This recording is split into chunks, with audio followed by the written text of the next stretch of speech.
Sir మా పేరు గడుసు కృష్ణ, నాది నార్కల్ డిస్ట్రిక్ట్. నేను డిఎస్సి ఆస్పిరెంట్ను. డిఎస్సికి గత ప్రభుత్వంలో చదివితే 10 సంవత్సరాల పరిపాలన వన్ టైం వేసిండు కేసీఆర్. ఆ వన్ టైం వేసిన దాంట్లో కూడా ఫుల్ పోస్టులు వేయలేదు, సగం కట్ చేసి సగం వేసిండు. అప్పుడు మేము నష్టపోయినాము. ఈయన కాంగ్రెస్ ప్రభుత్వంలోకి రాగానే మెగా డిఎస్ వేస్తాను అన్నాడు. 25,000 ఉద్యోగాలు వేస్తాను మెన్షన్ చేసిండు. మళ్ళీ ఇప్పుడు సాక్షాత్తు ఒక ఎమ్మెల్యే కాదు, ఒక ఎంపీ కాదు, ఒక ముఖ్యమంత్రి అనౌన్స్ చేసిండు ఇదే సోమాజి కూడా ప్రెస్ క్లబ్లో. మళ్ళీ ఇప్పుడు 6,000 ఉద్యోగాలు పెంచి నేను మెగా డిఎస్ వేసినా, నేను పోస్టులు పెంచినా ఎట్లా అంటూ. మెగా డిఎస్ అంటే ఏంది, పోస్టులు పెంచినా అంటే ఏంది? పోస్టులు పెంచినా మెగా డిఎస్ వేసినా ప్రతి సబ్జెక్ట్లో ఒక్కటొక్కటే ఉండాలా లేదా?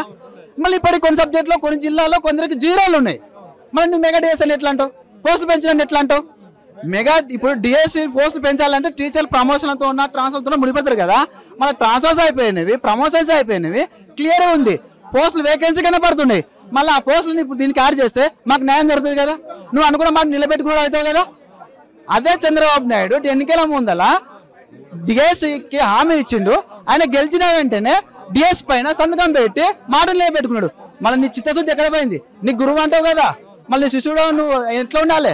నీ పక్కన నీ గురువు ఎట్లా అడుగుజగలేస్తున్నావు? ఆయనతో పోటీ పడతా అంటున్నావు. ఆయనతో 20% కూడా నువ్వు పోటీ పడలేవు. ఆయనతో నువ్వు పోటీ పడాలి, రాష్ట్రాన్ని అభివృద్ధి చెందాలంటే నిజంగా చంద్రబాబు నాయుడులకు మాట నిలబెట్టుకో. చంద్రబాబు నాయుడులకు మాట నిలబెట్టుకుంటే నిజంగా తెలంగాణ రాష్ట్రంలో ఉన్న 4 కోట్ల ప్రజలు నిన్ను నమ్ముతారు, లేకపోతే నిన్ను నమ్మరు. ఒకటే హెచ్చరిక చేస్తున్నా, నీవు ఎంపీటీసీ రేపు జరిగిపోయి సర్పంచ్ జెడ్పీటీసీ ఎన్నికల్లో నీకు మాత్రం ఎలా గుండెపడి నేర్పిస్తామో మీకు ప్రత్యక్షంగా చేసి చూపిస్తాం. అదేవిధంగా ఎన్నికలు జరగకముందే మాకు న్యాయంగా రాజ్యాంగబద్ధంగా రావాల్సిన పోస్టులు మాకు న్యాయం చేస్తే నిన్నే గెలిపించుకుంటాం. ఇదే రేవంత్ రెడ్డికి హెచ్చరిక. ప్రధానంగా మీ డిమాండ్స్ ఏంటండి? ఇప్పుడు మీరు డిఎస్సి ఆస్పిరెంట్ అంటున్నారు కదా, సో మీ డిమాండ్స్ ఏంటి? నా డిమాండ్స్ ఒకటే సార్. డిఎస్లో ఇప్పుడు ప్రతి సబ్జెక్టు ప్రతి జిల్లాలో ఖాళీ ఉన్నాయి. అవన్నీ తక్షణం దీన్ని కలపాలి. తెలంగాణ కోసం ప్రాణాలు అర్పించి ప్రాణాలు పోగొట్టుకున్న వాళ్ళు మేము. 10 సంవత్సరాల బీఆర్ఎస్ ప్రభుత్వంలో నష్టపోయింది మేము. నువ్వు ఎన్నిక జనరేషన్కు ఖాళీలు ఏర్పడతాయి కదా, వాళ్ళకి ఏజ్ ఉంటుంది కదా. మళ్ళీ మేము ఏజ్ బార్ అయిపోతున్నాము, మాకు పోస్టులు యాడ్ చేస్తే మేము బాగుపడతాం. అది కావాలి. ప్రజలచే ఎన్నుకోబడిన ప్రతినిధులారా, ప్రజల ప్రాబ్లమ్స్ ఏంటో తెలుసుకోండి. ఫస్ట్ ప్రజల ప్రాబ్లమ్స్ తెలుసుకొని ప్రజలకు అనుకూలంగా మీరు పరిపాలన చేయండి. అప్పుడే మీరు ప్రజాప్రతినిధులు అనిపించుకుంటారు. చెప్పండి అన్న. నేను కూడా డిఎస్సి ఆస్పిరెంట్నే. నేను గ్రూప్ 2 కూడా ప్రిపేర్ అవుతున్నాను. గ్రూప్ 2 ఆస్పిరెంట్నే. ఇప్పుడు గ్రూప్ 2, గ్రూప్ 3 వాయిదా కావాలని వాళ్ళు పోరాటం చేసేది ఎంత వాస్తవమో, గ్రూప్ 2, గ్రూప్ 3 వాయిదా వేయాలని వాళ్ళు ప్రతిపాదన పెట్టుకునేది ఎంత వాస్తవమో డిఎస్సి పోస్ట్ పోన్ కావాలని మాట్లాడేది కూడా అంతే వాస్తవం. ఎందుకంటే హాస్టల్ వెల్ఫేర్ ఎగ్జామ్ అయిపోయి కనీసం 20 రోజులు కూడా కాలేదండి. 20 రోజులు కూడా వ్యవధి లేకుండానే మాకు డిఎస్సి ఎగ్జామ్ పెడుతున్నారు. టెట్ అయిపోయింది. టెట్ అయిపోయిన వెంటనే కనీసం 15 రోజులు గ్యాప్ లేకుండానే డిఎస్సి హాస్టల్ వెల్ఫేర్ ఉంది. హాస్టల్ వెల్ఫేర్ రాసి 24th నుండి 29th అయిపోయే లోపు 20 రోజుల గ్యాప్ లేకుండానే నాకు మళ్ళీ డిఎస్సి ఉంది. డిఎస్సి అయిపోయి డిఎస్సి రాయగానే ఇప్పుడు మేము డిఎస్సి ప్రిపేర్ అయ్యే వాళ్ళం అందరం ఉన్నాం రకరకాల రోజులలో. డిఎస్సి అయిపోయిన 2 రోజులకే మళ్ళీ గ్రూప్ 2 ఉంది. మేము రోబోట్లో మనం ఇట్లా బుక్కులు పట్టుకుని ఇట్లా తీసి పడేయడానికి అన్ని ఎక్కడానికి మేము చదువుకుంటాం. మేము అన్ని చదువుకుంటున్నాం. 6 నెలలు కాదు, ప్రతి ఎగ్జామ్కి ఒక 2 నెలల సమయం ఇచ్చినా షఫిల్ కావడానికి సమయం ఉంటుంది, మేము షిఫ్ట్ కావడానికి సమయం ఉంటుంది. ఒక్కొక్క ఎగ్జామ్కి మేము అన్నిటికీ ఎలిజిబుల్. మీ గవర్నమెంట్ ఫామ్ కావడంలో నేను నిరుద్యోగ చైతన్య యాత్రలో నేను నార్త్ పనిచేసిందండి. నిరుద్యోగ పాత్ర ఎంత ఉందో గవర్నమెంటే స్వయంగా ఒప్పుకున్నది. నిరుద్యోగుల ద్వారానే ఇది ఖచ్చితంగా ఫామ్ కాబడ్డ గవర్నమెంట్ అని చెప్పేసి వాళ్ళు ఒప్పుకున్నారు.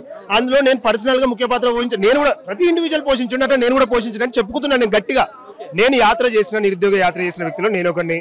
నేను అవ్వలను అక్కలను పట్టుకొని ఓట్లేయండి, ఇది నిరంకుశ పాలన పోగొట్టుకొని మన ప్రభుత్వం తెచ్చుకుందాము, మీ పిల్లల లాంటి వాళ్ళమే మేము, ఉద్యోగాలు వస్తే కుటుంబాలు బాగుపడతాయి అని చెప్పేసి ప్రతి ఒక్కరిని గదవ పట్టుకొని కాళ్ళు పట్టుకొని చేతులు పట్టుకొని అడిగి ఓట్లు ఇప్పించుకొని గెలిపించుకున్న వాళ్ళం మేము. పనిలేక గెలిపించుకోలేదు. మా జీవితాలు బాగుపడతాయని, మీ గవర్నమెంట్ వస్తే మా జీవితాలు బాగుపడతాయని నమ్మకం ఉంచి మేము ఈ పని చేసినాం. తీరా గవర్నమెంట్ వచ్చినాక ఏం చేస్తుంది? ఎగ్జామ్ డేట్లు ఇవ్వట్లేదు, నోటిఫికేషన్లు ఇవ్వట్లేదు అంటలేము. ఉన్న వాటిని వాళ్ళు ఏదో కండక్ట్ చేశాను. ఆ కండక్ట్ చేసేది ప్రాపర్గా కండక్ట్ చేయండి, మమ్మల్ని దృష్టిలో పెట్టుకొని కండక్ట్ చేయండి, మేము అన్నిటికీ ఎలిజిబుల్. సమయం లేకుండా 10 రోజులు 15 రోజుల వ్యవధి ఇచ్చి చేయడం వల్ల మాకు చాలా తీవ్రమైన నష్టం జరుగుతుంది. మా బాధను అర్థం చేసుకోమని చెప్పేసి ఎన్నోసార్లు మొత్తుకుంటున్నాం. ఇప్పుడు 20 రోజులు 15 రోజుల్లో చేయడానికి ఇది పాసిబుల్ కాదండి. డిఎస్సి మీరు మెగా డిఎస్సి చేస్తారా ఎరా కాదు, మీరు 6,000 కలిపినారు, మీరు మెగా డిఎస్సి చేస్తే చాలా మంచిది. మీకు రాబోయే స్థానిక ఎలక్షన్లలో దీని దెబ్బ ఖచ్చితంగా పడుతుంది. గతంలో మీరు పోరాడుతుండే బీఆర్ఎస్ ప్రభుత్వంలో పోరాడుతున్నప్పుడు అటు బల్మూర్ వెంకట్ కానీ ఇలాంటి చాలా మంది రియాజ్ గారు కానీ ఇలాంటి మీకు మద్దతు తెలపడం జరిగింది. సో ఇప్పుడు ఇంత కష్టపడుతున్నారు కానీ మీకు ఎవరైనా మద్దతుకు వస్తున్నారా, మరి ఏమైనా అంటున్నారా, రెస్పాండ్ ఉందా? వస్తున్నారు. నేను ఈ హాస్టల్ వెల్ఫేర్ ఎగ్జామ్ రాయక ముందుకు డిఎస్సి ఎగ్జామ్స్ డేట్స్ అనౌన్స్ చేసిండ్రు. దానికి మధ్యలో hostel welfare exam dates announce చేసిండ్రు. ఈ మధ్యలో క్లాష్ వస్తుంది అని చెప్పేసి ఇప్పటికీ ఒక 10 మంది మీ లైబ్రరీ నుండి ప్రతిసారి ఒక 3-4 10 మంది వెళ్ళి ప్రతిసారి వినతి పత్రాలు ఇచ్చేది సార్కి కానీ రియాజ్ సార్కి కానీ చాలా మంది బల్మూరు వెంకటనని కానీ పెద్దలను అందరూ కలిసిండ్రు. బుర్ర వెంకటేశం సార్ దగ్గర కూడా ఎన్నోసార్లు పోయి వినతి పత్రాలు ఇచ్చిండ్రు. మాకు క్లాష్ అవుతున్నాయి డేట్స్, మాకు ప్రిపేర్ కావడానికి సమయం ఇవ్వండి అని చెప్పేసి రిక్వెస్ట్ చేసినాం. దీన్ని కన్సిడర్ చేయకుండా మేము పట్టిందానికి 3 కాలానికి మేము పెట్టిందే తీర్పు అని చెప్పేసి వాళ్ళు డేట్లు ఫిక్స్ చేస్తే మేము ఎట్లా చదువుకోవాలండి? 2-3 రోజుల్లో జాబ్ క్యాలెండర్ రిలీజ్ చేస్తామని చేసి కూడా ప్రకటన చేస్తున్నారు. సో ఏం చెప్పండి? జాబ్ క్యాలెండర్ రిలీజ్ చేయడం అనేది సంతోషమైన విషయం. దీనికి నేను ఖచ్చితంగా సముఖంగానే ఉన్నా. జాబ్ క్యాలెండర్ రిలీజ్ చేయడం అనేది ఏంది, మళ్ళీ నెక్స్ట్ ప్రిపరేషన్ కోసం మేము జాబ్ నోటిఫికేషన్ చేస్తాం. నోటిఫికేషన్ డేట్స్ ఇస్తారు కానీ ఎగ్జామ్ డేట్స్ ఇవ్వరు. ఇంత ముందుకు పెట్టిన దాంట్లో కూడా ఎగ్జామ్ డేట్స్ ఇవ్వలేదు. Date of notification release date మాత్రమే ఇస్తారు. ఆ నోటిఫికేషన్లు ఇస్తే మళ్ళీ ఒక సంవత్సరం మీద ఉండి ఇంకా సంవత్సరంన్నర మా జీవితాన్ని వేస్ట్ చేసుకొని ఇక్కడనే ఉండడానికి మాకు ఓపిక లేదు. ఎగ్జిస్టింగ్ నోటిఫికేషన్స్ ని సక్రమంగా నిర్వహిస్తే దాన్ని కండక్ట్ చేస్తే మంచి సమయం ఇచ్చి కండక్ట్ చేస్తే మేము ఇందులోనే వెళ్ళిపోతాం. వచ్చేది దేవుడెరుగు. ఉన్న వాటిని మేము సక్రమంగా వినియోగించుకోవాలని చూస్తున్నాం అంతే. Thank you.